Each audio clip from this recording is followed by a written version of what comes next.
I was 70, the summer the fence finally gave up on me. Or at least that's how it felt.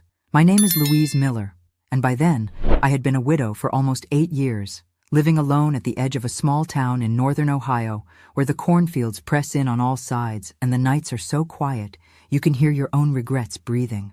The house used to feel full when Frank was alive.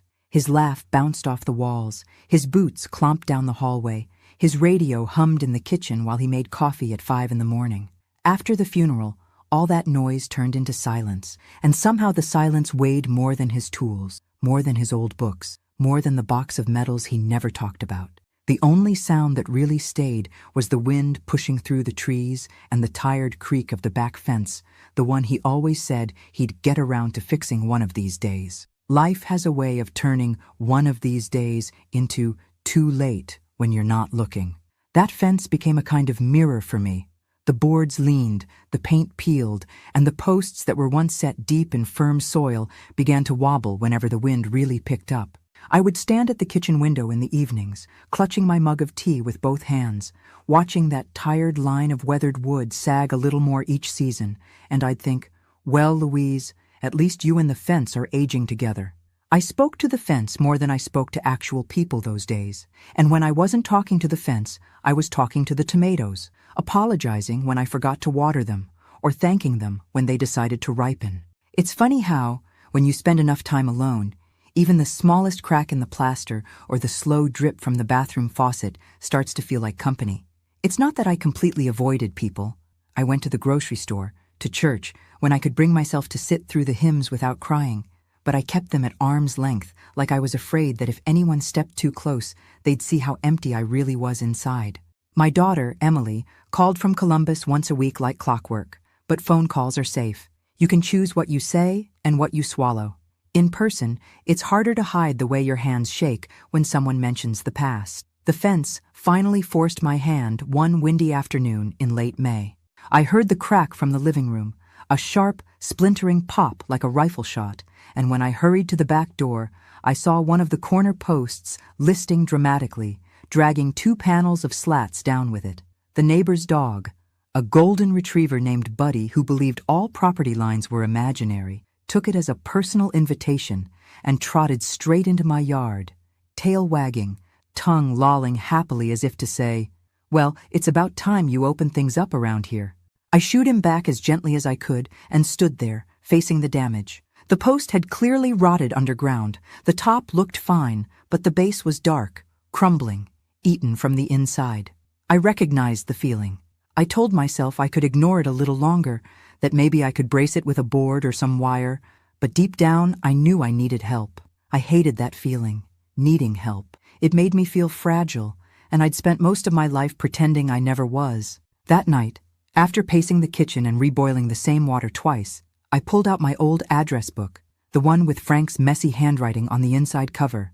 Under his name, in faded ink, was another, Mark Rivera, roofing, carpentry, anything that doesn't talk back, with a phone number that somehow still worked. Mark had been one of Frank's closest friends since their army days, the man who helped him build the shed out back, and who sat with me on the porch the night after the funeral, silent but steady, like an extra pillar holding up a collapsing roof. I hadn't called him in years. My hand shook as I dialed. He answered on the second ring, his voice warm and a little rough around the edges, like gravel under an old tire.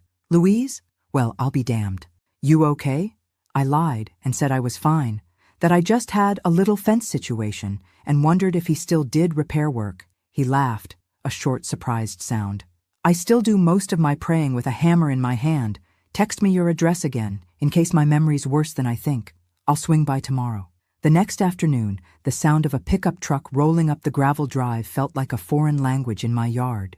I wiped my hands on my jeans even though they were already clean and stepped out onto the porch. Mark climbed out of the truck, wearing worn jeans, a flannel shirt with the sleeves rolled up, and a ball cap pulled low over his eyes. I hadn't seen him in so long that the sight hit me with a strange mix of comfort and shock. He was older, of course, lines at the corners of his mouth and silver threading through his dark hair, but there was a steadiness in the way he moved that made me think of Frank and also, uncomfortably, of something else I didn't want to name yet. You look good, Louise, he said, taking me in with a soft, almost apologetic smile, as if he knew the compliment might break something. "Still standing," I replied, tipping my chin toward the fallen section of fence. "Unlike that poor thing back there." We walked around to the yard together, the grass brushing against our ankles, the birds fussing in the trees. He studied the broken post, knelt down to push at the loosened earth, and then stood up with a low whistle. "Yeah, this one's done," he said. "Rot got it from underneath. I can replace it, but we're gonna need a serious post in there. The soil's soft, and with the wind out here on the edge of town, anything less than solid won't last. I'll bring something stout from the truck." I watched as he disappeared through the gate and came back hauling a massive wooden post on his shoulder. The kind of thick, heavy beam I hadn't seen anyone wrangle since the last time Frank tried to build something without reading the instructions. For a moment I could only stare. The post looked too big for the narrow trench along the property line where the old one had sat. The words slipped out before I could catch them. Half laugh, half gasp. "Mark, that's huge. That won't fit in there." He paused, glanced at the trench, then at me, and a slow grin tugged at the corner of his mouth, eyes warming with a brief, teasing spark. "Give me a little credit, Lou. I've been doing this a long time," he said. "You'd be surprised what can fit if you take your time and set it right." My face flushed so fast I could feel the heat climb from my collarbone to my ears. It was the kind of light, innocent remark that could float right past if you didn't let your mind wander. But my mind hadn't been allowed to wander in years, and suddenly it was sprinting. I almost told him to forget it, to leave the fence the way it was, but instead I folded my arms tight across my chest and forced a crooked smile. "Fine," I muttered. "Just don't break anything else in the process." He worked slowly, methodically, his muscles shifting under his shirt as he dug the new hole deeper, widening it, testing the depth with the end of the post, adjusting, checking, digging again. I stood a few feet away, pretending to study the garden while my heart beat like it hadn't in years, too fast and too loud for such a simple repair job. Each time he lowered the post and eased it down, guiding it deeper into the earth, I felt a strange, guilty tightness in my chest, like some locked door inside me was being nudged open by accident. "Almost there," he murmured at one point, more to himself than to me, as he tamped the soil around the base, packing it firm so the post would stand straight and steady. When he finally stepped back, wiped the sweat from his forehead with his forearm, and let go, the wooden post stayed perfectly upright, solid and unmoving against the bright afternoon sky. "There we go," he said softly. "See? Nice and secure, not going anywhere." I swallowed hard, looking at that tall, stubborn line of wood, and then at him, my palms damp, my pulse pounding in a way that made no sense for a woman my age watching a fence get fixed. It was just repair work. That's all it was supposed to be. But as I stood there in the soft Ohio breeze, with the scent of fresh earth and sawdust curling around us, I realized something I hadn't dared admit in years. I was still capable of feeling that rush, that dizzy, reckless thudding in my chest, and that terrified me even more than the idea of the fence falling down again. For the next few days after Mark replaced that first post, I found myself pausing at the back door more often than I needed to, staring out at the yard as if the fence might suddenly crumble again just to give me an excuse to call him. I'd hoped the shaky feeling he stirred in me would fade once he drove away, but instead it lingered, settling in my chest like a warm, dangerous ember. I kept replaying the way his voice dipped low when he said the post was nice and secure, and the faint grin that tugged at his mouth when I blurted out that ridiculous flustered, "That won't fit." I told myself it was just embarrassment, the harmless thrill of hearing a man tease me again after so many silent years. Still, my hands trembled when I tried to read my book that night, and I had to set it down because the words wouldn't stay still on the page. The following week brought heavy rain, the kind that turns the yard to mud and makes the house feel too big and too small all at once. I spent the afternoons reorganizing cabinets that didn't need organizing, dusting surfaces that were already clean, trying to pretend I wasn't listening for the low rumble of his truck. I kept remembering the way Frank used to fix things, how he'd swear under his breath, how he'd kiss me quickly when he finally got something to work, and I felt guilty in a way I couldn't quite name. It wasn't betrayal, not exactly, but something close enough to sting. Grief has a way of rewriting the rules in your head, making you think you owe the dead more than you owe yourself. And yet, Every time I walked past the window and caught sight of that new post standing straight and proud in the ground, something inside me whispered, "You're still here, Louise. You're still alive." 3 days after the rain stopped, just as the sky cleared and the wind settled, his truck appeared again, without me calling him. I froze halfway down the hallway, my heart thudding like I'd been caught doing something indecent. He knocked twice, then leaned his head in the open screen door. "Lou, you home?" he called, and there was something about the way he said my name, low, familiar, a little too warm, that sent a shiver down my spine. When I stepped onto the porch, he held up a tool belt in one hand and a long measuring tape in the other. "Thought I'd check the rest of the fence line," he said. "If that post went, the others won't be far behind." I could have told him he didn't have to do all that he had other jobs and other people to help, but the words dried in my mouth. Instead, I nodded and said, "I'll make some coffee," before slipping inside, where he couldn't see the flush creeping up my neck. He walked the fence while I brewed the coffee, the scent filling the kitchen and mixing with the earthy smell drifting in through the open windows. When I finally joined him outside, he was crouched near one of the far corners, pressing his thumb into the soil around another unsteady post. "This one's loose," he said, glancing up at me. "Not as bad as the first, but it needs help." "How much help?" I asked, trying to sound casual. He stood, wiped his hands on his jeans, and took a slow breath. "Enough that I'll need to bring another big post from the truck, a tall one, like before." The words hit me harder than they should have. My pulse leapt. I swallowed and nodded, but he must have noticed something in my face because he hesitated, studying me with that quiet, careful way he had. "Lou," he said softly, "you okay?" I looked down at my hands, clasped tightly in front of me like I was bracing for impact. "I'm fine," I said too quickly. "Just tired." He didn't push. He just nodded and squeezed my shoulder gently, the warmth of his hand burning through the thin fabric of my shirt. "I'll grab the post," he murmured. "You sit for a minute."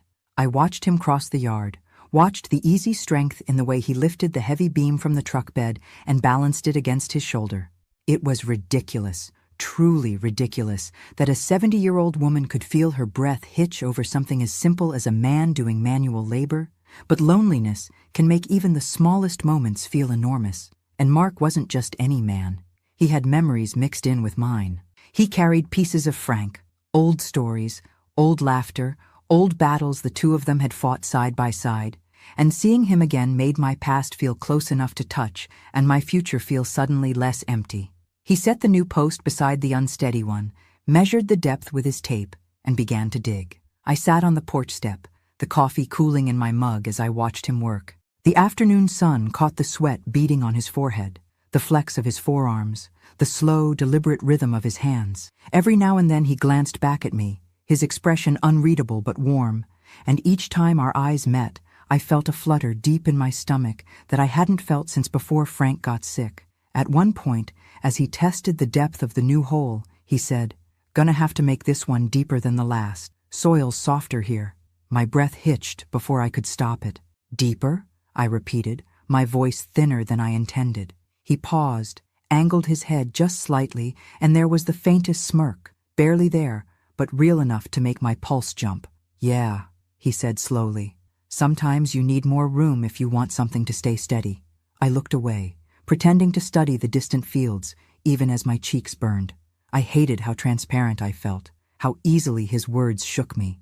I wasn't used to being seen, not like that, not as a woman who could feel desire, who could still want something she wasn't sure she should have. I'd spent years telling myself that part of my life was over, sealed away with Frank's old jackets and the folded flag from his funeral. But Mark was undoing that lie with nothing more than his presence. As he eased the post into the hole, lowering it bit by bit, pressing it deeper with slow, patient strength, a gust of wind rolled through the yard, lifting my hair, carrying the warm scent of sawdust and damp earth. Something inside me shifted, a small crack, a tiny fracture in the shell I'd been living in. When he stepped back, the post stood firm, perfectly aligned with the first one he'd installed. "There," he said softly, "another one solid." I stood, my legs unsteady, and forced a smile even as something trembled deep inside me. "Thank you, Mark, really." He studied me for a long moment, his eyes gentle but searching, as if he could see every thought I was trying to hide. "Lou," he said, lowering his voice, You don't have to keep acting like you're made of glass. I'm not, I whispered. No, he murmured. You're not. You never were. I didn't know what to say. My throat felt tight, my heart pounding in a way that frightened me. Before I could gather my words, he cleared his throat, picked up his tools, and said he'd return in a few days to check the rest of the fence line.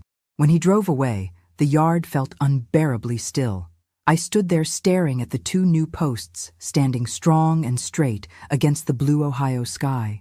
Something in me felt equally shaken and steadied, like part of my foundation had shifted just enough to expose a place I'd buried for years. And as I closed the back door, leaning against it with a long, shaky breath, I realized I wasn't afraid of the fence anymore. I was afraid of what might happen the next time his truck pulled into my driveway, and terrified of how much I wanted it to. Before encerrarmos este bloco, deixa eu te pedir algo do fundo do coração, do jeito que a história merece. Se você está sentindo esse nó no peito, essa curiosidade sobre o que vai acontecer com Louise e Mark, considere se inscrever no canal. Aqui, a gente guarda histórias que conversam com a alma, que lembram que ninguém está velha demais, cansada demais ou quebrada demais para sentir algo novo. E compartilhe nos comentários. Você já viveu um momento assim? Uma surpresa que te acordou de dentro para fora? Eu adoraria saber. I didn't sleep much the night after Mark fixed the second post. I lay awake in the dark, the fan humming in the corner, sheets twisted around my legs as if I'd been fighting something in my dreams. Maybe I had, because every time I closed my eyes, I saw him standing there in the yard, shoulders squared, hands steady, the sunlight catching in his hair while those new posts rose firm and unwavering behind him. And then my mind, traitorous, hungry, reckless, went further, slipping into places I hadn't let myself wander in years. I kept hearing his voice, that slow, deliberate tone he used when he told me I wasn't made of glass, and something inside me rattled like a secret begging to be spoken. A forbidden kind of longing I didn't want to name. By morning, the house felt heavier than usual, as if the walls knew what I was thinking and disapproved. I made coffee I didn't drink, opened curtains I immediately closed, tried to distract myself with chores and puzzles and the radio, but nothing softened the truth rising inside me. I wanted him to come back, not for the fence, not for the repairs, for me. It was a dangerous wish, dangerous because of his age, dangerous because of what people in a town like ours would say, dangerous because desire at 70 felt like a kind of betrayal, as if I were cheating on the memory of a man who no longer existed. A trace so emotional, sharper than actual betrayal, because the only one judging me was myself. 2 days later, late in the afternoon, I heard the truck again. That familiar deep rumble rolled down the quiet road, and I froze in the kitchen, one hand gripping the counter as my heartbeat surged. I should have been relieved. He was here to help, nothing more. But instead, I felt that forbidden spark flare in my chest, hot and uninvited. I stepped onto the porch just as he climbed out, holding a large toolbox and a folded tarp. "Storm's coming tonight," he said, nodding at the darkening sky. "Figured I'd check the fence before the wind hits it again." He didn't have to come. He knew it. I knew it. But neither of us said that aloud. We walked the fence line together, the air heavy and charged, the clouds swelling above us like a warning. He showed me where another section had loosened slightly, explained how the soil in this part of Ohio tended to shift after too much rain. I tried to focus on his words, but his presence made it nearly impossible. The way he tilted his head when he studied a post, the thoughtful quiet that fell between us. The way he occasionally brushed past me as if accidentally, though every time it happened, my breath caught and my whole body tightened with something I didn't want to admit. At one point, when he leaned close to show me a crack along one of the boards, I felt his breath near my cheek. My skin reacted before my mind did. I stepped back too quickly, my voice shaking. "I'm fine, Mark. You don't have to hover." He straightened, studying me with an expression that made my stomach twist, half concern, half something deeper, something he wasn't sure he should show. "I'm not hovering," he said quietly. He stopped himself, looked away, cleared his throat. "Never mind." But I knew what he wasn't saying, and the truth hit me like a revelation. I wasn't the only one feeling this forbidden pull. That realization made my knees weak. We reached the far end of the yard where the trees blocked most of the light, and the air felt thicker, closer. He crouched to test another post, pressing it with one strong hand, then glanced up at me. "This one's wobbly too," he murmured. "Not as bad as the others, but unstable." The word hung between us. Unstable. I felt unstable. My thoughts, my feelings, my sanity, everything. He stood slowly, wiping dirt from his palms, and then he did something that nearly undid me. He stepped closer. Not enough to touch, but close enough that I could see the faint smudge of soil on his jaw, close enough that the heat from his body reached mine. "Lou," he said softly. "What's wrong?" "Nothing," I whispered. "Don't lie to me." I closed my eyes, trying to steady my breath. "You're making this hard. What is this?" he asked, voice barely above the rustle of leaves. I opened my eyes and met his. "You know what I mean." His reaction was small but unmistakable. A slow inhale, a flicker in his expression, a tension in his shoulders, as if something inside him had snapped into place. "Louise," he said gently, "I'm not trying to make anything happen." "But something is happening," I whispered, surprising both of us. He looked at me for a long, unbearable moment, the storm clouds reflected in his eyes. "You think I don't feel it? You think I haven't tried to talk myself out of it?" I swallowed hard. My voice was barely sound. "You're young enough to be my son." He stepped even closer, his tone low but steady. "But I'm not your son, and you're not just some woman to me." The wind shifted then, carrying the first cool breath of the approaching storm. My heart slammed against my ribs. That word, taboo, echoed through my mind, sharp and accusing. In a place like our town, a woman my age wanting a man younger than 40 would be a scandal, a secret whispered in grocery aisles. A forbidden story people pretend to be shocked by while devouring every detail. I turned away, pressing a hand to my chest. "Mark, this is wrong. It's prohibited. It feels like stepping into something I won't be able to undo." Behind me, he exhaled slowly. "I'm not asking for anything. I'm not trying to take something from you. I don't want you to pretend you don't feel what you feel." I closed my eyes, fighting tears. "It feels like a betrayal," I whispered, "like I'm cheating on a ghost." He moved closer, not touching me, but near enough that my whole body recognized him. "Wanting someone isn't betrayal, Lou. Grief doesn't lock you away forever. You do that to yourself." That sentence cut straight through me, a revelation so painful and so true that it stole my breath. I turned slowly, and there he was, storm-dark eyes, steady hands, a warmth I hadn't felt in years. And in that moment, I knew that if I leaned forward even an inch, everything in my life would change. The desire was strong enough to terrify me, strong enough to undo the version of myself I'd been clinging to for years.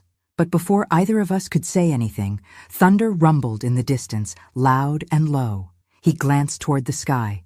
"Storm's coming fast," he said. "I should cover the tools." I nodded, my whole body trembling with a mix of fear, need, and something dangerously close to hope. As he gathered his equipment, I stood frozen, feeling like I'd crossed a line inside myself, a line I couldn't uncross. A secret had taken root between us, something too powerful to ignore, too forbidden to speak of openly.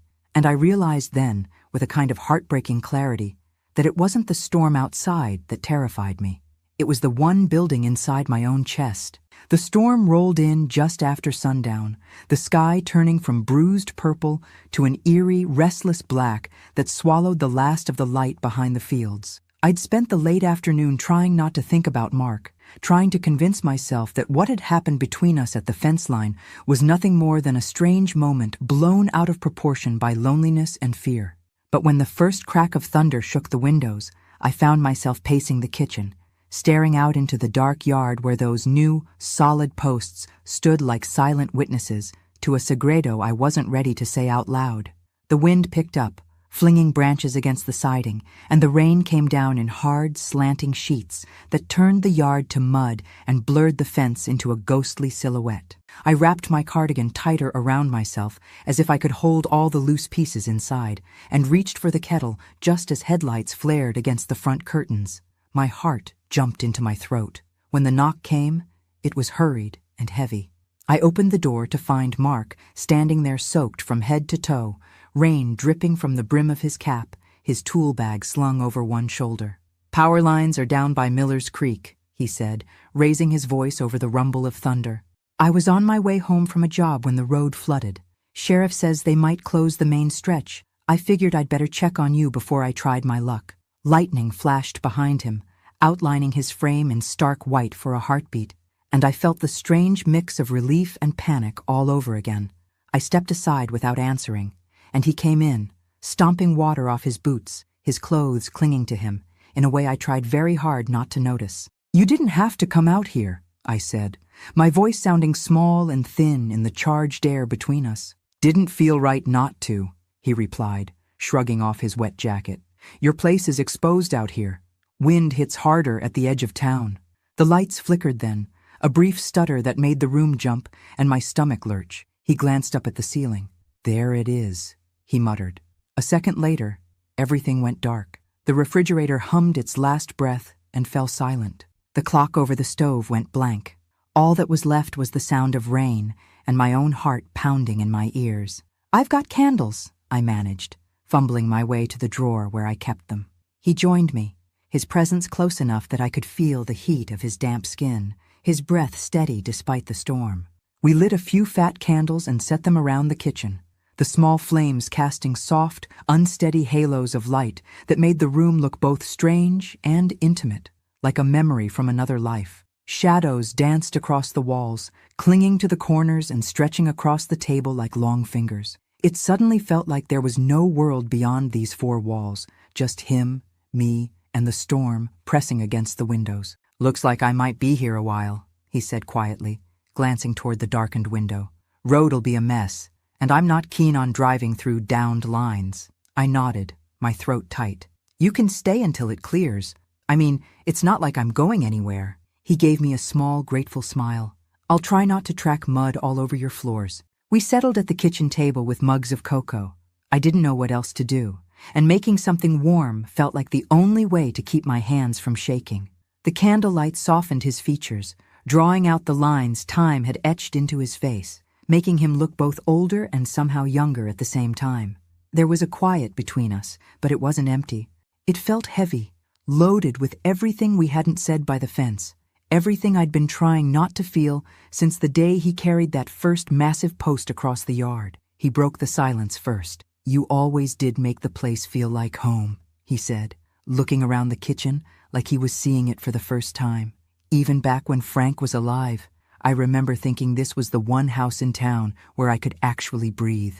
I swallowed hard. "It hasn't felt like home in a long time," I admitted. "Not really, just familiar." He watched me carefully. "There's a difference." "I know." Another roll of thunder shook the glass. The candles trembled. I stared into my cocoa, watching the surface ripple. "Sometimes I feel like I've been living in a museum of my old life," I confessed. "Everything looks the same, but nothing is." I kept thinking, if I changed anything too much, it'd be like erasing him, erasing us. Mark's voice softened. "Grief doesn't ask for permission, Lou. It just moves in and rearranges the furniture whether you like it or not." I laughed once, a brittle sound. "So what does that make this?" I gestured around us, the darkness, the flickering light, his truck in my driveway during a storm that had turned our small town into a forgotten island. "Because it doesn't feel like grief. It feels like something else, something prohibited." He didn't look away this time. "Say what you're thinking."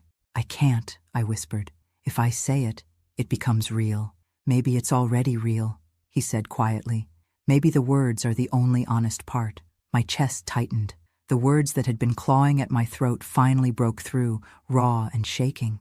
"You're younger than me, Mark," I said. "You're closer to Emily's age than mine. This, whatever this is, feels like a taboo no one in this town will let me survive. They'll say I've lost my mind, that I'm desperate, that I'm clinging to something I have no right to want." He leaned forward, forearms resting on the table, hands folded loosely, like he was afraid any sudden movement would send me running. "And what is it you want?" he asked, voice barely above a whisper. The question hung between us like a living thing. I felt the word desejo stirring inside me, hot and electric, demanding to be acknowledged. I thought of all the years I'd spent pretending my body was done wanting, that my heart had clocked out when the hearse left the cemetery. I thought of how alive I'd felt watching him work, the way my pulse jumped every time he looked at me like I was someone worth seeing. I want to feel alive without feeling guilty. I said at last, my voice breaking. I want to stop living like my happiness would be a trait so emotional against a man who's not even here to see it. And I inhaled sharply, the admission burning its way out. I want you, and I hate myself for it. He closed his eyes for a moment, like he'd been waiting to hear those words and dreading them at the same time. When he opened them, they were bright and troubled in the candlelight. Lou, he said softly, I've been fighting this since the day I pulled into your driveway. I told myself I was just here to help, that it was all about the fence, the repairs, paying respect to an old friend's widow. But every time I see you standing at that window, every time you talk to me about the garden or the way the wind keeps you up at night, I feel this pull. And yeah, I know the numbers. I know how old you are. I know what people would say. But I also know I'm not confused about what I feel. My eyes stung. What do you feel? He reached across the table then, slowly, giving me every chance to move away. His fingers brushed the back of my hand, warm and calloused, and the touch sent a shock through me so intense I had to bite back a gasp. I feel like I've been sleepwalking for years, he said, and sitting here with you makes me remember what it was like to be awake.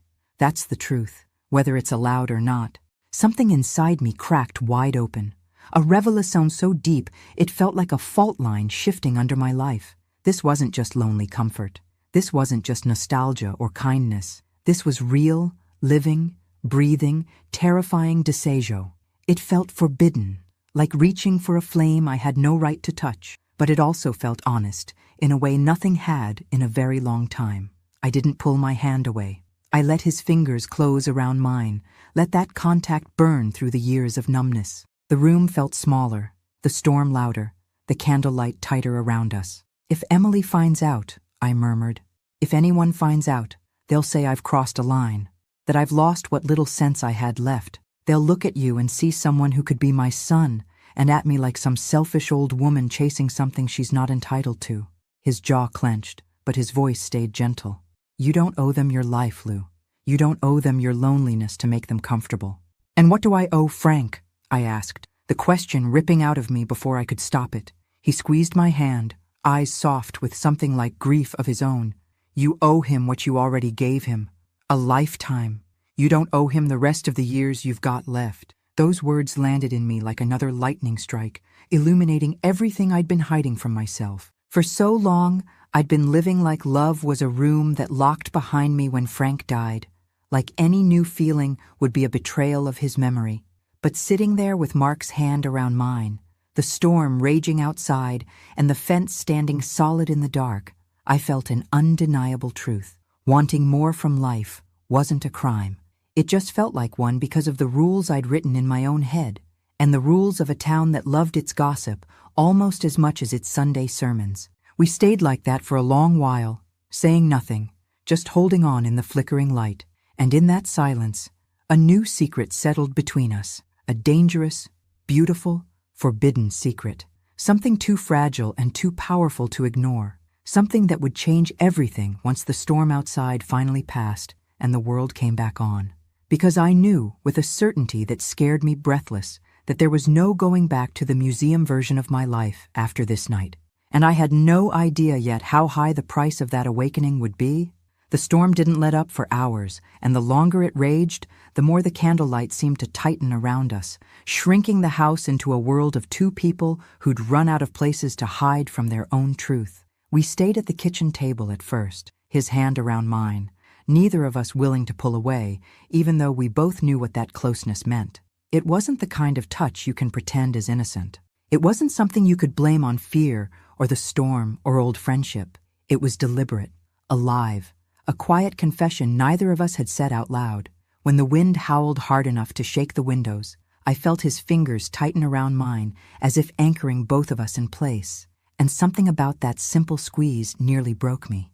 Eventually the room grew cold, colder than I remembered this old house ever getting, and I stood up to find a blanket. He followed me, slowly, silently, as though he couldn't quite convince himself to leave me alone in the dark. When I reached the living room, the faint glow from the candles cast long shadows across the walls, turning every familiar shape into something softer, almost dreamlike.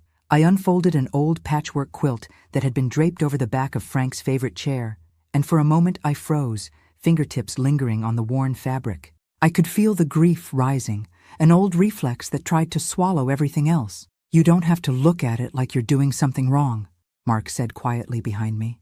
I turned, clutching the quilt against my chest. "It feels wrong," I admitted. "Every part of this feels like I'm stepping into a room I'm not supposed to enter." He stepped into the dim light, the soft glow catching the wet strands of his hair and the line of his jaw. "That's because you've been locking every door inside you for years.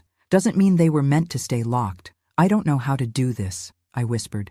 "I don't know how to be someone who wants again." "You don't have to know," he said. "You just have to let yourself feel what's already there." That was the part that terrified me. The feeling, the desejo rising like a tide I couldn't push back down. The forbidden warmth spreading through my chest each time he looked at me like I was more than a memory, more than a widow stuck between devotion and fear. I wasn't naive. I knew how the town would talk if they ever caught wind of what was happening inside this house. A woman my age feeling something for a man so much younger was a ready-made scandal, a taboo, a whispered joke waiting to happen. I could already hear the whispers at church, the sideways glances at the market, the cruel little smirks behind my back. The idea alone made my throat tighten. But when he took a step closer, I couldn't make myself move away. "Lou," he murmured, "come sit down. You're shaking." I hadn't realized I was. My hands trembled, my breath trembling with them. He reached out and gently laid a hand on my elbow, guiding me toward the couch. The touch was careful, slow, full of a respect that somehow made the desire worse. When I sat, he sat beside me, not too close, not too far, leaving just enough space to make the air between us pulse with everything unsaid. For a long moment, we didn't speak. The storm outside roared and moaned, rattling the shutters, but inside it felt like time had thickened, stretching, holding us suspended. Finally he spoke, voice low, steady. "I need you to tell me what scares you the most." I swallowed hard, pulling the quilt tighter over my lap. "Losing myself," I said. "Losing the part of me that belonged to Frank. Losing whatever dignity I have left if people find out. And losing the illusion that age makes you immune to wanting something you have no business wanting." He nodded slowly, taking it in. "And what scares you the least?" I met his eyes then, dark, earnest, unflinching, and felt something inside me loosen. "The way I feel when you're here," I said. "That scares me the least, because it feels honest." His breath caught, barely audible but unmistakable, and he leaned forward, elbows on his knees, hands clasped loosely as if he needed to keep them from reaching for me. "I don't want to hide from it," he said, "but I will if you tell me to. If this is too much for you, if it feels like a betrayal, if you're not ready, I'll step back. I'll be whatever you need me to be." The gentleness in his voice made my chest ache. I'd prepared myself for judgment, for misunderstanding, for pity, but not this. Not a man who saw my fear and didn't try to pull me out of it or push me through it, only stood with me in the middle of it. "I don't want you to step back," I whispered. I don't know how to step forward." He nodded again, but this time he moved closer. Not enough to touch, but enough that our knees almost brushed. "Then we figure it out slowly," he said. "No rules. No expectations, just truth, the truth." Such a simple word, and yet it felt heavy enough to change the shape of the room. He hesitated then, and when he spoke again, his voice was quieter, rougher. "There's something I haven't said," he confessed. "A secret I didn't want to put on you.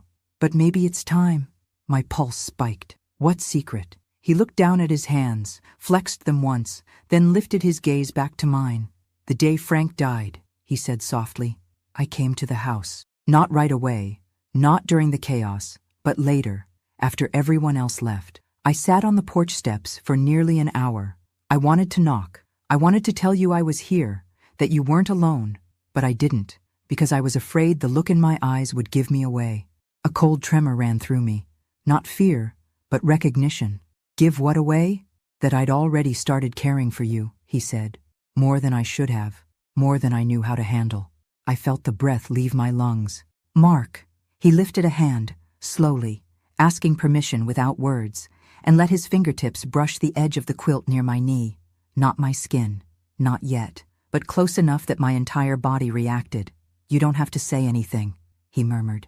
"I just want you to know where I was when you thought you were completely alone. The revelation shifted something inside me, a piece of the story I'd never known. A truth that made everything more complicated, more dangerous, and yet strangely more grounding. "Why didn't you say anything sooner?" "Because you were grieving," he said. "And I couldn't be the man who took advantage of that. I still don't want to be. But what I feel hasn't gone anywhere, no matter how much I tried to bury it." His confession washed over me like heat, like danger, like possibility. It was the kind of truth that could unravel a person if they weren't careful.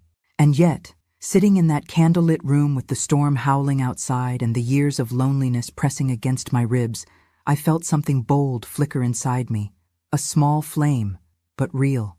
"I wasn't as alone as you thought," I said quietly. I was lonely, deeply, but I wasn't empty. I just convinced myself I had to be.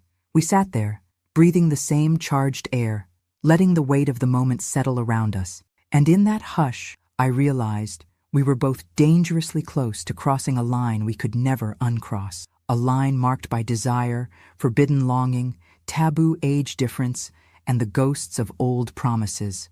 A loud crash echoed from outside, a branch hitting the porch, and the house shook. I startled, and instinctively he reached out, his hand covering mine again.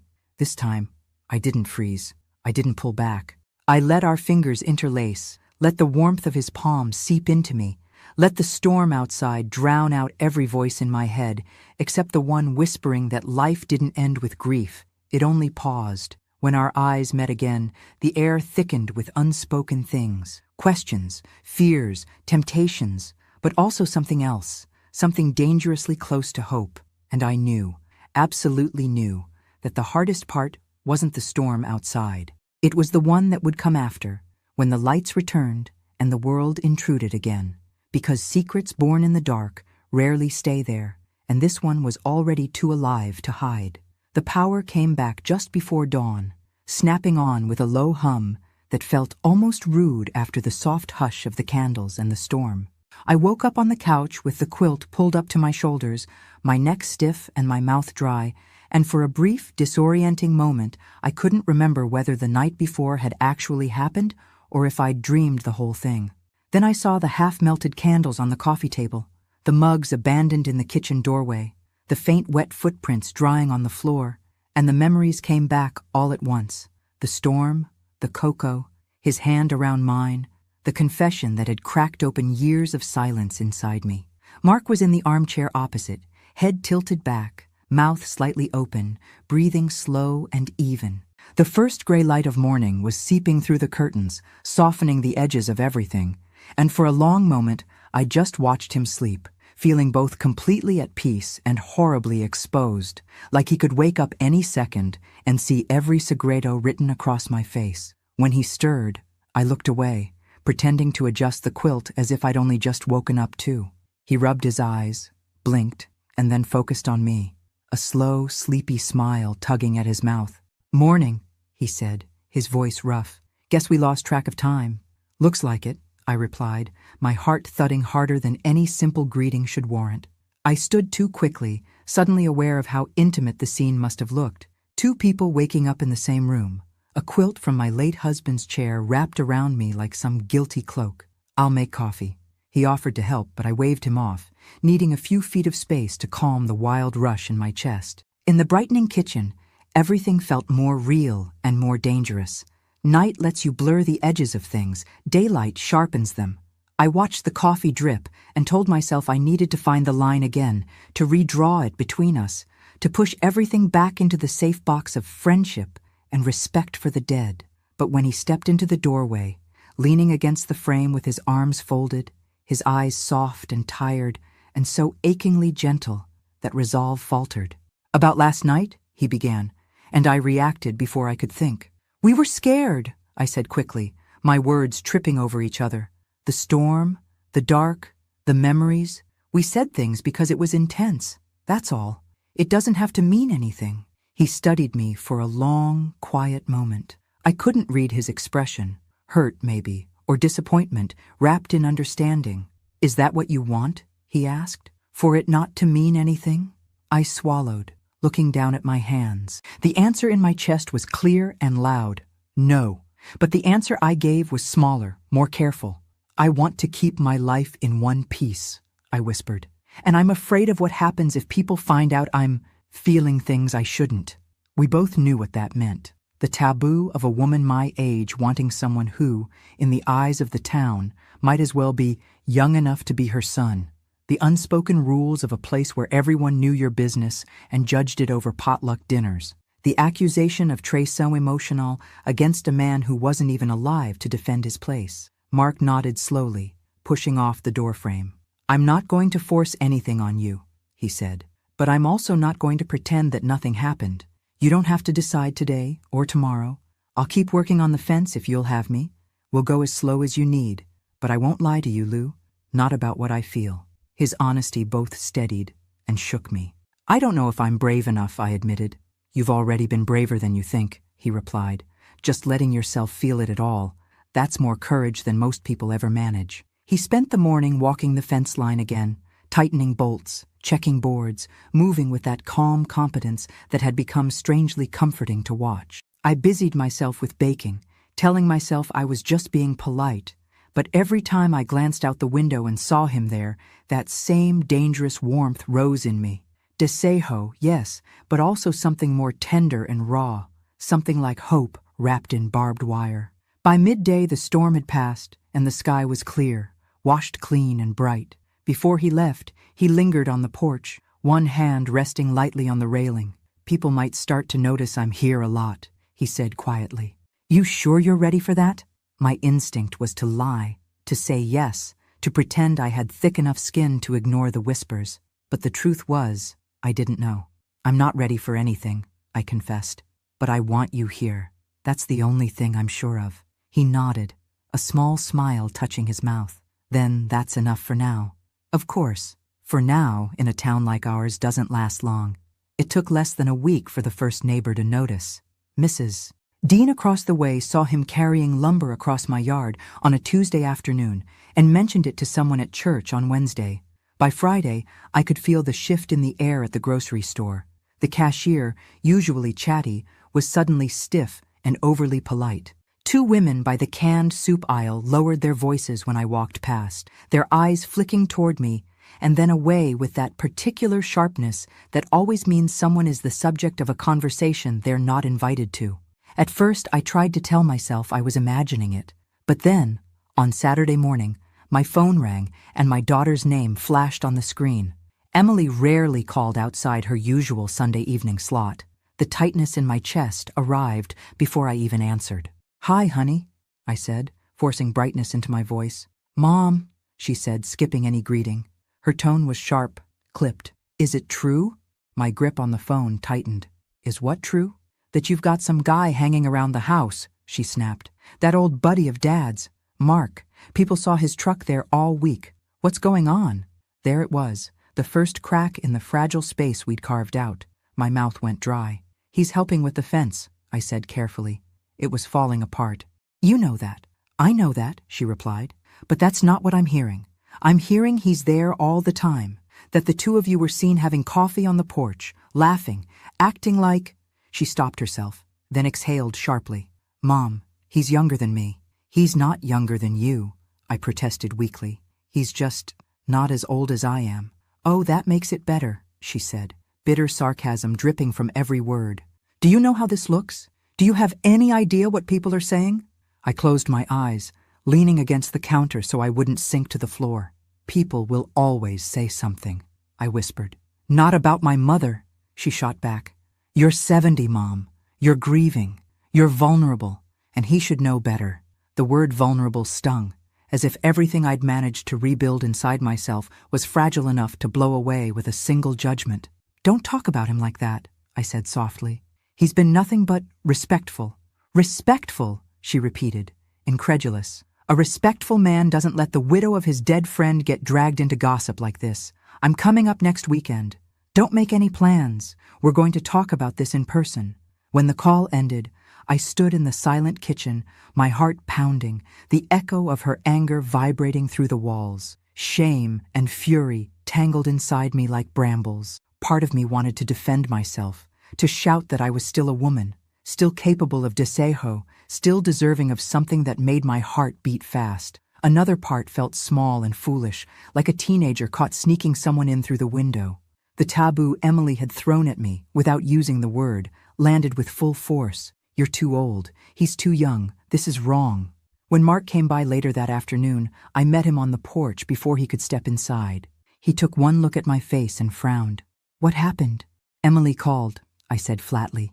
She's heard the rumors. He sighed, rubbing the back of his neck. I figured it would start getting around. She's furious, I went on, ignoring the way his voice softened with regret. She thinks you're taking advantage of me. She thinks I've lost my mind. He flinched, just a little. Do you believe that? I hesitated, the truth burning on my tongue. No, I said at last, but I'm scared she'll never look at me the same way again, and I don't know if I can bear that. We stood in a heavy silence, the yard around us deceptively calm, birds chattering in the trees, as if nothing had changed, but everything had. What do you want me to do? He asked quietly. The answer should have been simple. Stay. Fight with me. Let's face this together. That's what the part of me that had awakened in the candlelight wanted to say. But another part, the one shaped by years of being respectable, of putting everyone else's comfort before my own, spoke louder. She's coming next weekend, I said, my voice shaking. And I can't have you here when she does. I need time. I need space to calm things down. He nodded slowly, the muscle in his jaw working. So you want me to stop coming by? For a while, I whispered, hating myself for the words even as I said them. Just until it settles. Just until I figure out how to live with this. He held my gaze, and in his eyes I saw a mix of hurt, understanding, and something like resignation. Lou, this isn't just about a fence anymore, he said. You know that. I know, I replied, feeling that familiar sense of très emotional twist inside me. Only this time, the betrayal wasn't aimed at Frank. It was aimed at myself. But if I choose you, I lose her. If I choose her, I lose, whatever this is. He took a slow breath, then reached into his pocket. I've been working on something, he said, pulling out a small, smooth object. He held it out in his palm, a tiny bird carved from a scrap of old fence wood, its wings slightly lifted like it was about to take off. The detail was simple, but delicate. He'd clearly spent time on it. I couldn't throw all the broken pieces away, he said. Seemed wrong, so I kept a bit. Thought you might like to know something beautiful came out of the old cracks. My throat closed. I took the little bird, feeling the grain of the wood under my fingers. It's lovely, I whispered, tears filling my eyes. But you didn't have to. I wanted to, he said, then more softly. If you decide you're done being afraid, I'll be here. Maybe not in this town, maybe not in this yard, but I'm not disappearing. That's my revelation for you. I wanted to tell him to stay. I wanted to throw my arms around him and beg him not to drive away, not to leave me alone with the judgment and the cold, hollow house. Instead, I did what I'd been trained my whole life to do. I chose the version of myself that looked safest from the outside. I closed my fingers around the little bird until the edges dug into my palm and said the words that felt like splinters tearing through my chest. You should go, Mark, before this gets worse. He studied me for one last long moment. Then he nodded, stepped back, and walked to his truck without another word. The engine started, the tires crunched on the gravel, and I stood on the porch watching him disappear down the road, feeling every inch of distance like a fresh crack in my already fragile heart. When the dust finally settled, I looked down at the carved bird in my hand, the scrap of old fence, transformed into something small and brave and ready to fly. And I wondered, not for the first time, if I'd just locked myself back inside the same invisible cage I'd spent the past months trying to escape. The week after Mark drove away was the longest of my life. The house felt colder, not in temperature, but in a way that made my bones ache, as if every room were quietly asking where he'd gone. I walked through my days like someone wearing clothes that didn't fit anymore. Too tight in some places, too loose in others. Nothing sitting the way it once had. I tried to focus on preparing myself for Emily's visit, telling myself over and over that I'd made the responsible choice, the dignified choice, the choice any reasonable widow my age should have made. But even rehearsing that lie didn't calm the quiet devastation growing in me like a bruise that kept darkening. The mornings were the worst. I found myself pausing at the back window without meaning to, expecting to see him walking the fence line, his shoulders squared in that familiar, steady way. Instead, all I saw were the posts he'd replaced, tall, straight, strong, standing in a row like reminders of both what he'd fixed and what I'd broken. Every time the wind brushed against them, they didn't move, not even an inch. That hurt more than it should have, as if their stubborn strength were mocking my weakness. Emily arrived early on Saturday, her car crunching up the gravel driveway with the same impatience she'd had since childhood. She hugged me on the porch, stiff and firm, the kind of hug people give when they're bracing for confrontation. Inside, she set her bag on the counter and didn't bother taking off her coat before launching into the interrogation I knew was coming. "Mom," she said, crossing her arms, "I need you to be honest with me. How long has this been going on?" I steadied myself against the sink. "Nothing is going on, Emily." Her eyebrows shot up. "You really expect me to believe that? He's here all the time. People have been talking about you two like—" She stopped, swallowed hard, then finished with a softer voice, like something inappropriate is happening. There it was, the taboo in plain language, the unspoken accusation hanging between us like smoke. I closed my eyes. "Emily, something happened during the storm. Not physically, just emotionally." She stared at me, stunned. "Mom, he's too young. He could be—" "My son," I finished. "I know. Believe me, I know. So why would you let it get that far?" Her voice cracked on the last word, and for the first time, I saw the fear behind her anger. This wasn't about judgment. It was about losing me. About watching her mother, her safe, predictable, carefully contained mother, step outside the lines life had drawn for her. I took a deep breath. "Because I'm still alive, Emily, and I'm tired of pretending I'm not." Her expression shifted. Shock, disbelief, hurt, and for a moment I thought she might walk out. Instead, she turned toward the living room, pacing the same way her father used to when he didn't know what to say. "You're grieving," she finally murmured. "You're vulnerable." "I'm grieving," I agreed. "But that doesn't mean I'm fragile. And I'm not vulnerable. I'm lonely. That's different." She looked away, blinking fast. I don't want people laughing at you." A strange, unexpected peace settled over me. "They'll laugh either way," I said softly. "Small towns need something to talk about. At least let them talk about something that brought me back to life, instead of something that buried me." For the first time since she arrived, her eyes softened. She sat beside me on the couch, reached for my hand, and squeezed it gently. "Did you love him?" The question cracked something open. "No," I whispered. "Not love, but I could have, and that's what scared me." She nodded slowly, processing. "Do you want to see him again?" I looked at the window, at the fence line, at the two posts standing straight and unshakable in the late afternoon light. "I don't know," I said honestly, "but I know I don't want fear to make the choice for me." Emily stayed the whole weekend, helping me garden, drinking tea, asking gentle questions instead of the sharp ones she came armed with. By the time she left, something between us had shifted, not fully healed, not fully understood, but softened, the edges rounded instead of jagged. Still, Mark didn't return.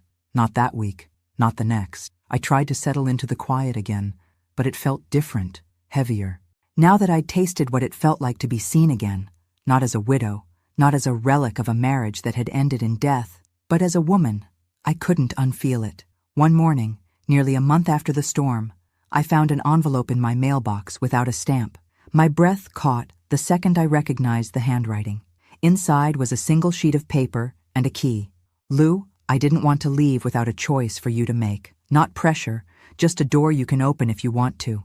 I'm heading down to Tennessee for a while. Some work came up, and I figured distance might help us both breathe.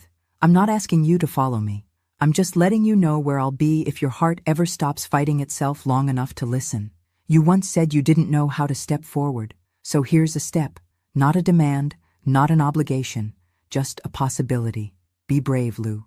You were built for more than grief. M." The key had a small tag attached, one word written on it: cabin. That night, I sat on the porch staring at the fence, at everything he had rebuilt for me, everything he had steadied without asking anything in return.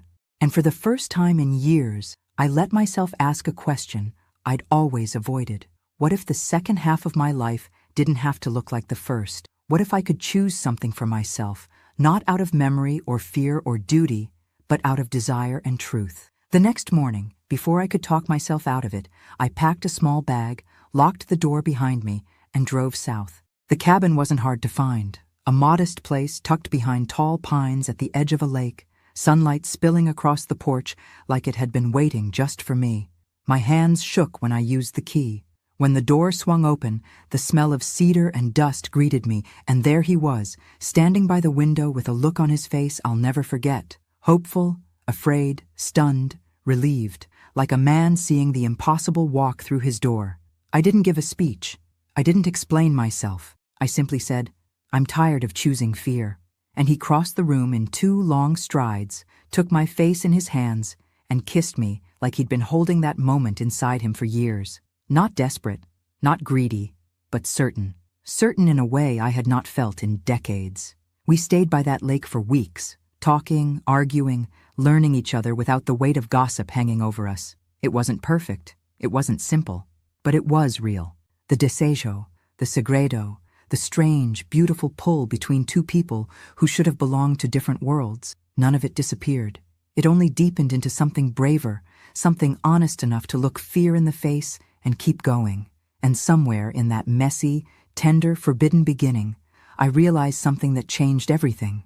Loving again wasn't a betrayal. It was survival. It was rebirth. It was freedom. And I took all of it. Every last impossible, complicated, terrifying, beautiful piece.